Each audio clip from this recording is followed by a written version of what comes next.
दोस्तों पिछले ट्यूटोरियल्स में आपने देखा कि हम क्लोन टूल का यूज किस प्रकार से करते हैं। आज हम बात करेंगे क्लोन टूल के बारे में थोड़ा और डिटेल के साथ।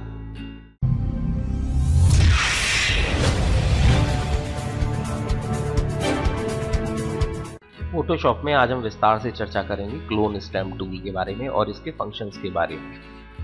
क्लोन स्टैम्प टूल किसी फोटो के एक पार्ट से उसी फोटो के दूसरे पार्ट पर पेंट करता है, किसी एक फोटो से दूसरे फोटो पर भी पेंट करता है, किसी फोटो की एक लेयर से दूसरी लेयर पर भी पेंट करता है। इसका यूज हम किसी फोटो में से डिफेक्ट हटाने में, अनवांटेड ऑब्जेक्ट हटाने में और फोटो में दिए हुए ऑब्जेक्ट को डुप्लीकेट करने में करते हैं। क्लोन स्टैम्प टूल को हम टूल बॉक्स में यहाँ पर क्लिक करके एक्सेस कर सकते हैं। इसका शॉर्टकट S होता है। जब हम इस पर क्लिक करते हैं तो हमें एक ब्रश की तरह से एक सर्कल वाली शेप दिखाई देती है। इसके ऑप्शन देखने में एक ब्रश की तरह से ही काम करते हैं। आप जब राइट क्लिक करते हैं तो आपको यहाँ पर साइज को घटाया बढ़ा सकते हैं। इसके अलावा ब्रश में सॉफ्टनेस या हार्डनेस देने के लिए आप नीचे दिए गए स्लाइडर से इसमें सॉफ्टनेस या हार्डनेस जोड़ सकते हैं। जैसे जैसे हार्डनेस कम करते जाएंगे ब्रश के किनारे सॉफ्ट होते चले जाएंगे और हार्डनेस बढ़ाने पर ब्रश के किनारे हार्ड हो जाएंगे। क्लोन स्टैम्प को हम कैसे यूज करेंगे, इसके लिए एक इमेज दे रखी है जिसमें कि काफी गंदगी दे रखी है और हम ये देखेंगे कि क्लोन स्टैम्प टूल से इस चित्र में दी गई गंदगी को हम कैसे साफ करेंगे। लेकिन उससे पहले हम क्लोन स्टैम्प टूल के सभी ऑप्शनों को विस्तार से समझेंगे। सबसे पहले प्रॉपर्टी बार में यहाँ पर ब्रश के साइज दे रखे हैं, हार्डनेस और सॉफ्टनेस दे रखी है और ब्रश की अलग अलग टिप दे रखी है जो कि हम राइट क्लिक से भी एक्सेस कर सकते हैं। इसके बाद ब्लेंडिंग मोड्स दे रखे हैं। ये मोड ब्रश के टिप के नीचे आने वाले पिक्सलों के कलर को प्रभावित करते हैं। इन मोड्स के बारे में आगे आने वाले ट्यूटोरियल्स में मैं बताऊंगा। उसके बाद ब्रश की ट्रांसपेरेंसी को कंट्रोल करने के लिए ओपेसिटी का ऑप्शन दे रखा है। यहाँ से आप ब्रश की ट्रांसपेरेंसी को कंट्रोल कर सकते हैं। अगला ऑप्शन आता है flow. Flow clone stamp tool के ब्रश पर पड़ने वाले प्रेशर को डिफाइन करता है। आप जितना फ्लो बढ़ाकर रखेंगे उतना ज्यादा प्रेशर होगा, जितना फ्लो कम करेंगे उतना ही प्रेशर कम होगा। अलाइंड का और सैंपल का ऑप्शन हम प्रैक्टिकली करके देखेंगे, तब इसको अच्छी तरह से समझ पाएंगे। तो सबसे पहले हम इस इमेज को जूम करते हैं। एग्जांपल के लिए मुझे यहां से ये पॉलिथीन पड़ी हुई है, इसे मुझे रिमूव करना है। क्लोन टूल लेंगे और ऑल्ट प्रेस करेंगे। जैसे ही आप ऑल्ट प्रेस करते हैं आपके सामने एक क्रॉस हेयर का साइन बना हुआ आता है। इसे सैंपल पॉइंट भी कहते हैं, जो कि ये दर्शाता है कि पेंट करने के लिए आपको सैंपल पिक्सल कहाँ से लेना है। आपको ये सोचकर चलना है कि यहाँ पर अगर ये पॉलीथीन नहीं है तो उसकी जगह आप क्या लगाना चाहेंगे। जैसा कि इस चित्र में दिखाया गया कि अगर ये पॉलीथीन यहाँ पर नहीं होती तो हमें यहाँ पर घास वाला एरिया दिखाई देता। तो मैं इस पॉलीथीन के आसपास का कोई भी एरिया चूज करूंगा और ऑल्ट के साथ क्लिक करके वो एरिया अपने ब्रश में लोड कर लूंगा। तो आप ये देखेंगे कि ब्रश की टिप में घास वाला सैंपल लोड हो गया है और उसके बाद मैं इसको पॉलीथीन वाली स्पॉट पर चलाऊंगा तो आप ये देखते हैं पॉलीथीन गायब हो जाती है और आपको उस जगह पर घास बनी हुई दिखाई देती है। बस इसी तरह से ऑल्ट क्लिक करते हुए आसपास से सैंपल्स लोड करेंगे और उन अनवांटेड एरिया पर चला देंगे जिन्हें हमें छुपाना है।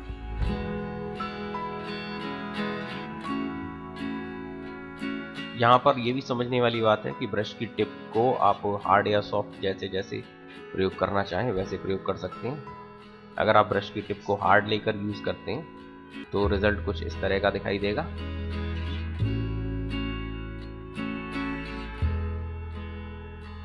अब और अगर आप ब्रश की टिप को थोड़ा सॉफ्ट करना चाहें तो राइट क्लिक देके हार्डनेस 0 कर दें तो इसके किनारे सॉफ्ट मिलेंगे, जिससे कि टेक्सचर आसपास के एटमॉस्फेयर में आराम से घुल मिल जाएगा। अब बात करते हैं हम ओपेसिटी की।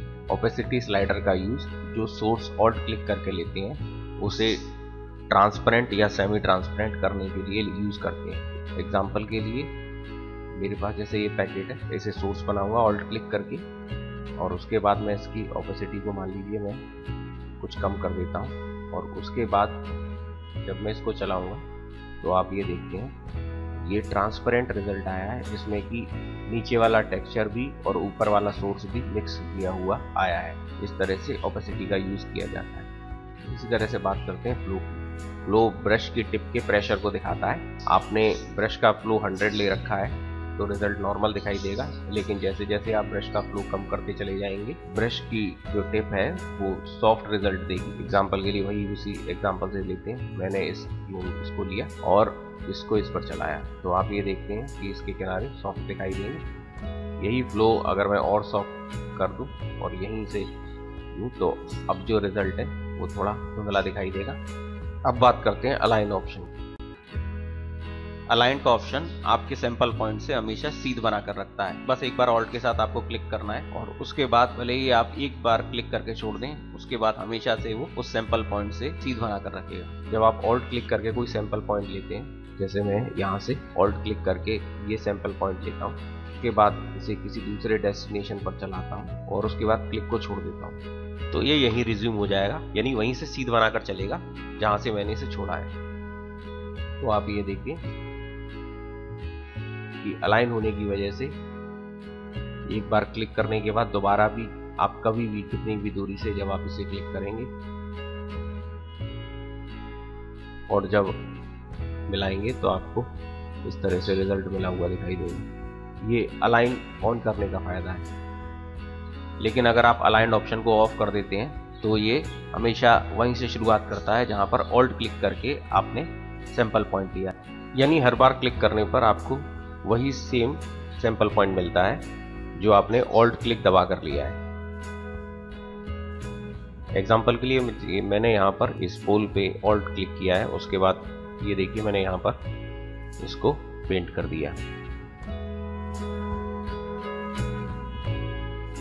उसके बाद अब मैं कुछ और दूरी पर क्लोन स्टैम्प टूल को चलाता हूं तो आप ये देखते हैं कि यहाँ पर भी सेम पिक्सल पेंट कर रहा है जो हमने ऑल्ट क्लिक करके सैंपल में भरे थे, और ये देखिए हर जगह पर जो हमने ऑल्ट क्लिक करके लिए थे। तो इस तरह से ये कोई भी सीध मेंटेन नहीं रखता है। ये टोटली आपके और आपकी फोटो की सिचुएशन के ऊपर डिपेंड करता है कि आप अलाइन ऑप्शन को ऑन करें या ना करें। और अब बात करते हैं सैंपल ऑप्शन की। सैंपल ऑप्शन में यहाँ पर आपको करंट लेयर का ऑप्शन ऑन दिखाई दे रहा है। जब आप लेयर पैनल को खोलते हैं और उसके बाद ऑल्ट क्लिक कर करके आप क्लोन स्टैम्प टूल का यूज करते हैं,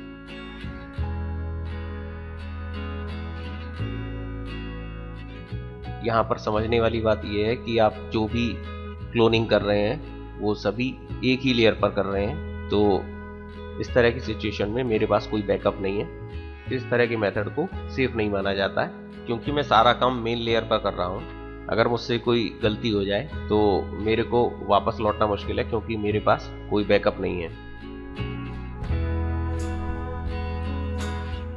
इसके लिए मैं सैंपल ऑप्शन में जाकर नीचे दिए गए इन ऑप्शनों का यूज करते हैं, जिसमें करंट एंड बिलो और ऑल लेयर का ऑप्शन दे रखा है। इसमें से मैं ऑल लेयर वाला ऑप्शन चूज करूंगा और लेयर पैनल से एक नई लेयर ऐड करूंगा। ऐसा करने से हम जिस भी चीज को सैंपल बनाएंगे वो सैंपल तो नीचे वाली लेयर से होगी, लेकिन पेंट ऊपर की लेयर में होगी। इससे आपकी ओरिजिनल लेयर सेफ रहेगी और आप जो भी क्लोनिंग करेंगे वो एक नई लेयर में करेंगे।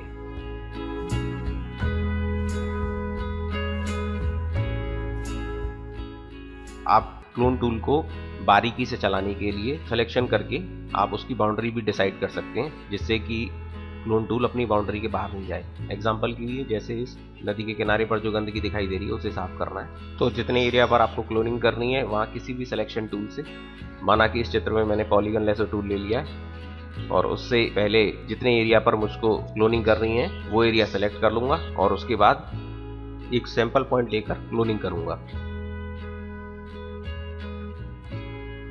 तो आप ये देखते हैं कि एक प्रॉपर क्लोनिंग हो गई है।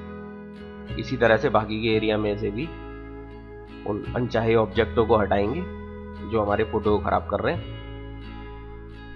थोड़ा सा पेशेंस के साथ अगर आप इस काम को करें तो आपको रिजल्ट बहुत अच्छा मिलेगा।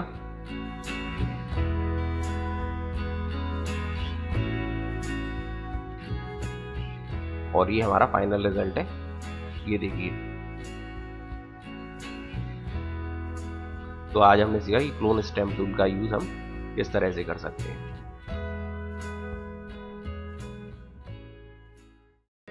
दोस्तों, अगर आपको ये मेरा वीडियो पसंद आया हो तो जरूर लाइक करें, शेयर करें और सब्सक्राइब करें।